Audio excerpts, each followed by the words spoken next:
Drasha Shalom. Drasha Shalom.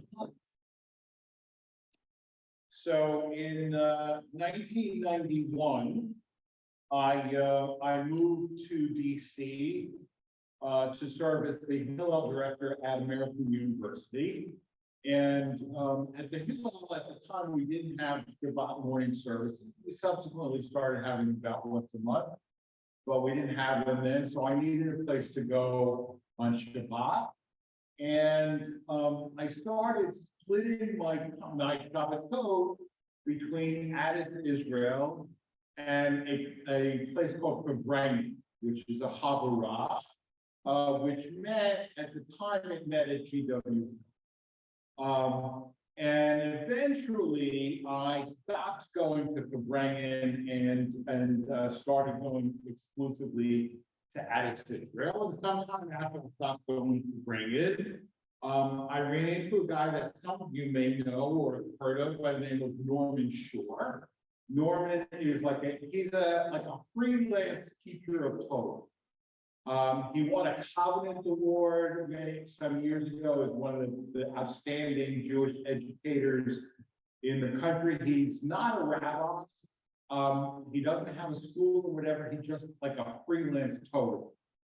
And he was one of the leaders of Kehilat, and he asked me why did you stop coming to Kehilat? And I said to him, Norman, the reason I stopped coming to Kehilat is because every Devar Torah at Kehilat begins with the same sentence. These are the things in this week's Parashat which offended me.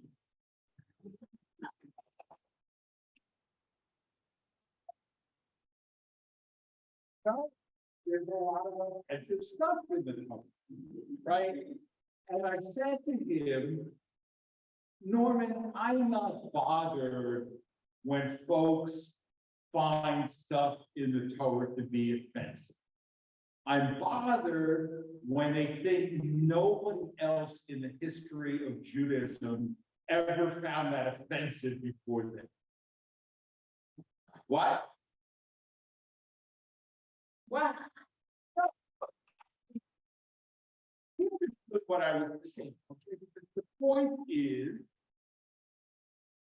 we have a history of interpretation, right? And much of the worst, frankly, the worst stuff in the Torah, the rabbis interpreted it away, right? The rabbis interpreted it away, right? I mean, give you an example. Ben Sorer Umori, all right, stubborn and rebellious son, right? The Torah quite explicitly says if you have a stubborn and rebellious son, you may execute him. And yet, Jacob, your son,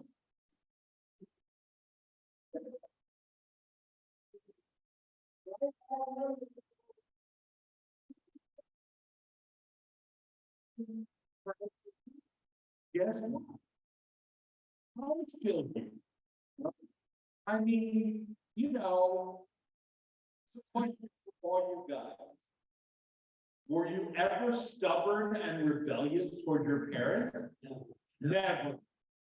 Okay. Who here just told a lie? Right? That's right. That's the way life is, right? So,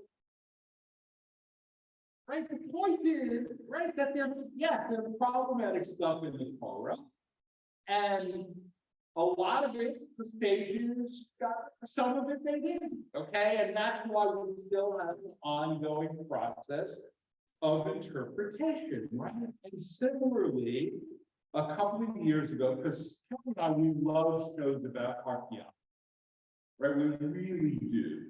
And we watch a lot of stuff on National Geographic and sometimes on Netflix. And we were watching a grid series called The Bible's Buried Secrets.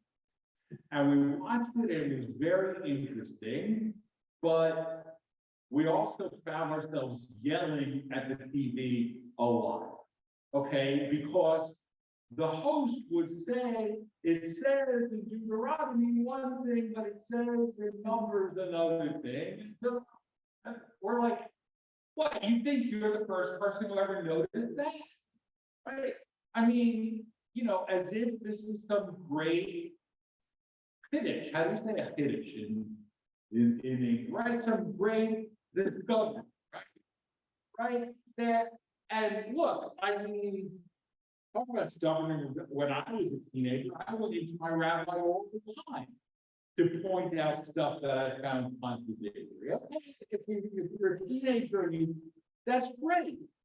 You should. It shows that you're reading the Torah closely, right? But the point is, you're not the first Jew in history to read the Torah closely, right?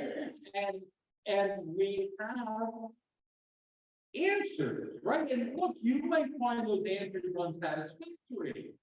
The point is, you're not the first one to notice, right? Yeah, Dave.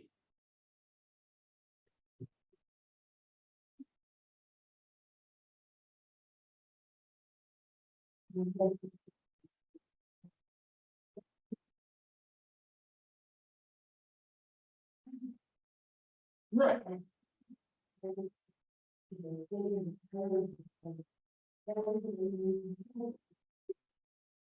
Right.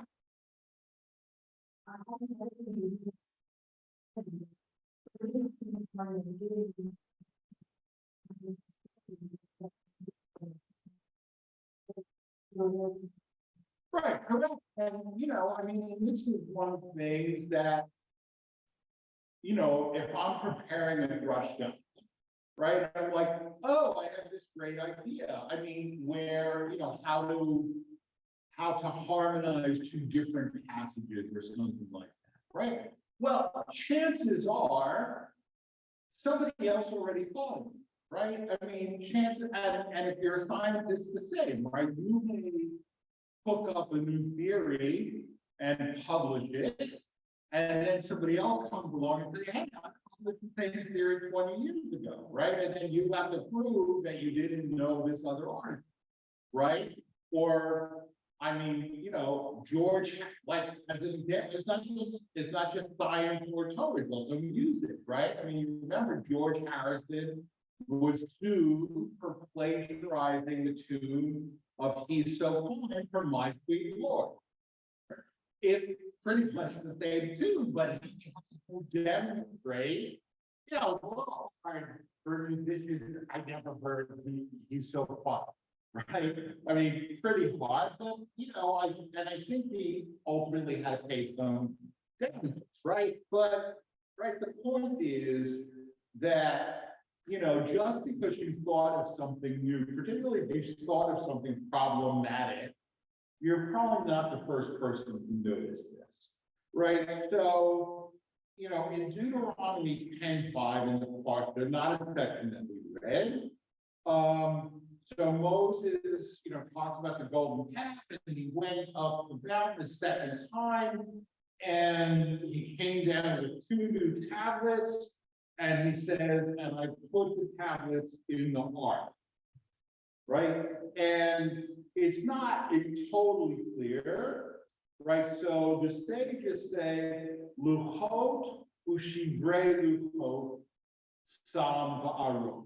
Okay, he put the new tablets and the broken tablets in the ark, right? Now, why would you put broken tablets in the ark, right? Because they're still maintain holiness, right?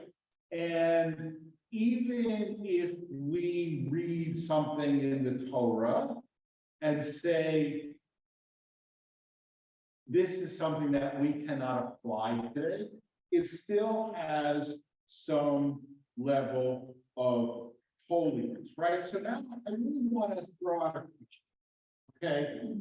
What makes Jews Jews? Jacob. We're different. Okay, but lots of people are different. Okay, we're different in our own special way. Okay, so let me tell you something. What you just said, Jean-Paul Sartre said it first. Okay, right? Jean-Paul wrote a whole book called Anti-Semite and Jew, where he said that anti-Semitism creates Jews. Right? Who is a Jew?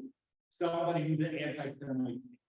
Okay, and there's no truth to it. I mean, I do think that a certain level of the assimilation in American society is because we live in a fairly benign society. Yes, before somebody sends me an angry email, how do I know there's still plenty of anti-Semitism? But, you know, certainly the people of Pittsburgh know that, but still, you know, if you think about it, I mean, you're all here, right? You're all here. Okay, so anybody else? What makes Jews Jews? Yeah. Someone who identifies as being Jewish. Okay. And I'm really not trying to be like contrary, but so is a Messianic Jew Jewish? Right? Jews for Jesus, are they Jewish? Okay, but we all go around saying, but oh, they're not really Jewish, they're Christians. Right?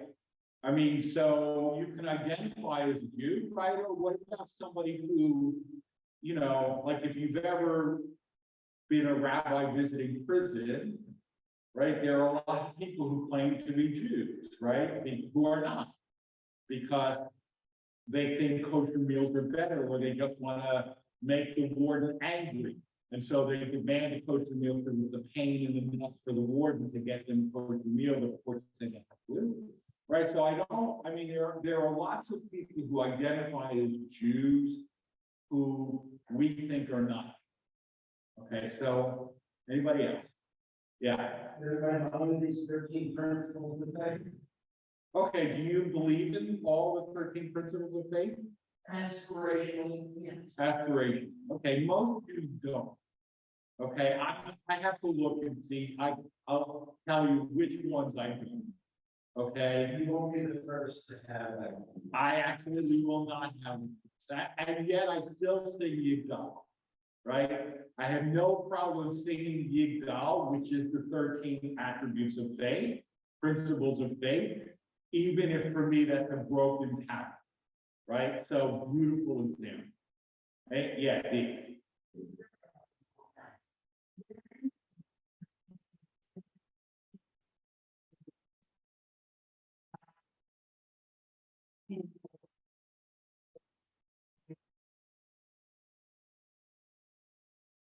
Okay, so by your definition, my wife is not. Right, no, I mean, here's the thing. That's a really hard question to answer. It is a really hard question to answer, okay? And particularly, you know, so when I said, what about Jews for Jesus? And you said correctly, well, if their mother is, then they are, right? Because halachically, right, once a Jew, right, halachically, you cannot stop being a Jew. Right, and if somebody is Jewish and they convert to another religion and then they want to come back to Judaism, we don't reconvert them. They've been Jewish all along, right? I've said this before, right? Being Jewish, Judaism is like the mafia, right? You can join, but you can't quit, right? But so, if you're a Jew for Jesus and you have a Jewish mother, right? So halakhically, you're definitely Jewish, right? But if you show up here and I know you're a Jew for Jesus, and I know you are halakhically Jewish, am I going to give you an aliyah? No. Am I going to count you for the median? No. Right? Why? Okay, why?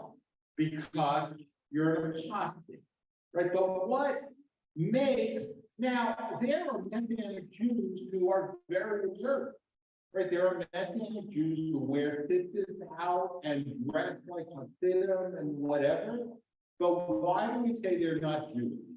Yeah. Okay, but I mean, but they would say he's the same God. It's just that God, but who inhabited a body, right? I mean, all right, here's the thing. I mean, here's my answer. Okay, it doesn't mean it's the answer, but here's my answer. It is a question of canon, right? What is, right, with two N's, not three N's, right?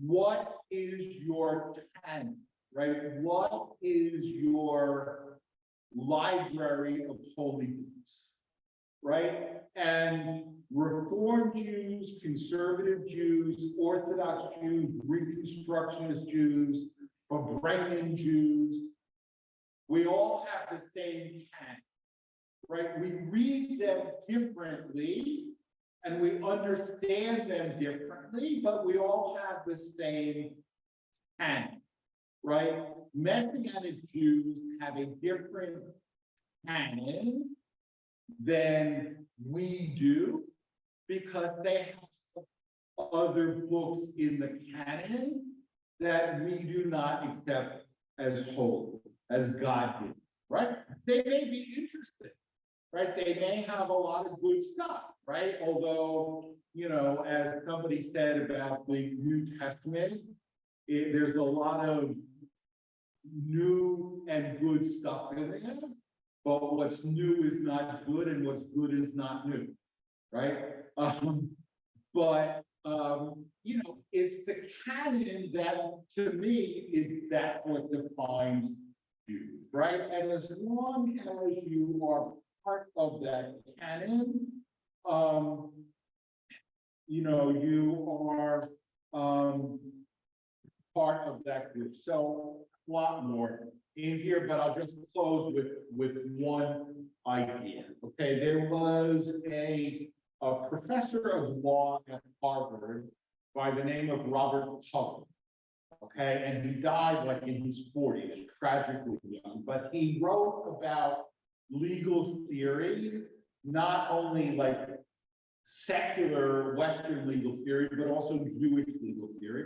And he came up with the question of the chain knot. Okay, because, you know, I said before, yeah, there's a lot of problematic stuff in the Torah, and our sages got rid of a lot. They didn't go, you know, but they found ways around it. Right now, how do we maintain that? And I said in my introduction to the Torah, right, that we have the second paragraph of the Shema, but Moses didn't know that it would become the second paragraph of the Shema, right? Judaism clearly changed, right? So what makes Judaism the same religion as it was in the time of Moses? And culture says it's the chain knot. Okay, now what is the chain knot? Okay, so we write a novel together. All of us are going to write a novel, right? And I write chapter 1.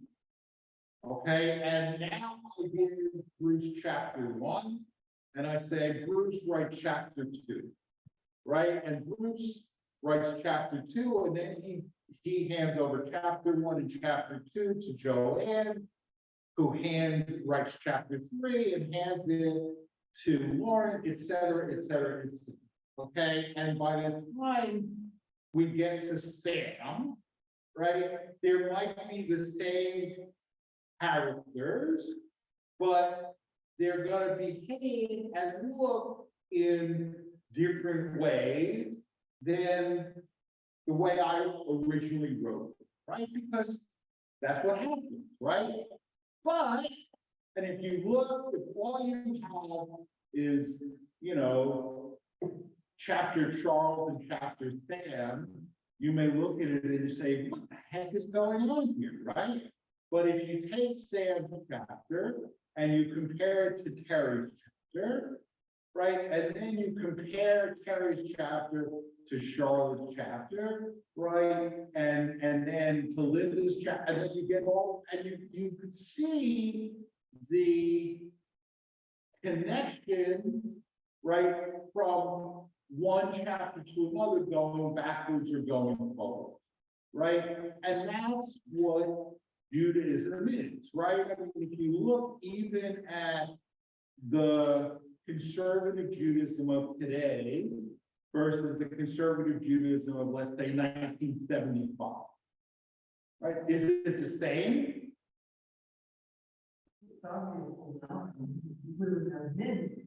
Right. But is it totally different? Is there no relation between what we have today and what we had in 75? Right, you can see how they resemble, right? And if you take the conservative Judaism of 1975 and you compare it to the orthodoxy of your great-grandparents, is it the same? No. Is it totally alien one from another? Also, right? There's continuity and there's change, right? And that's what, you know, makes the Jewish enterprise is that there is both continuity and change. So I guess what I'm saying is, like, if you have some idea, have a little humility, right? Perhaps you're not the first person to notice this. Perhaps you're not the first person to think of this. And by locating yourself in that chain novel, I mean, we talk about the chain of tradition, right? If you locate yourself in that chain novel, you're a part of the ongoing Jewish story. Shabbat shalom.